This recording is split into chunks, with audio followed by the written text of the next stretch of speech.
Koinei te rā tuawha mo ngā whakataetai wakaama o te motu ara te rā whakamutunga, ko te rā hoki I tuki ai ngā pakeke, rai ki te rai. Ahakoa I rite ngā kai whakataetai, nā tāwhiri mātea kē te kupu tuatahi. He tino uawa I waho rā, me kei he tino kaha te au o te wai. It's hard work, and if you haven't trained in those conditions, then mate, it's overs pretty much. Engari ko tahi te kapa I tāia e rātau te kaupare I ngā hau a whiowhio o tāwhiri mātea, te haukoti hoki I te karekare o te moana. I te otinga mai ko te kapa horauta I Wikitoria, I te taha pakeke mō ngā wāhine. He raurau mita te rerekētanga I Wainganui I a rātau, me ngā hoariri.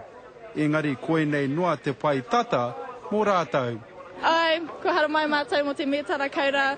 Engari, ko te mea nui kia noho tata ki tō mātou tīma tuatahi tērā pia kia wepua I a rātou. Ko te kapa wakamanu no tāmaki makaurau te kapa toa mō ngā tāne, engari te āhua nei ko rātou hoki kei te aro tōtika ki te pai tawhiti. We had a good run. I reckon still got a lot more to go. Engari mō etahi, mena e rere ana e tūpoki ana rā nei te waka, ko te mea nui ko te whakangahau I a rātau anō. We all passed our paddles at once, and we all went for a swim at once.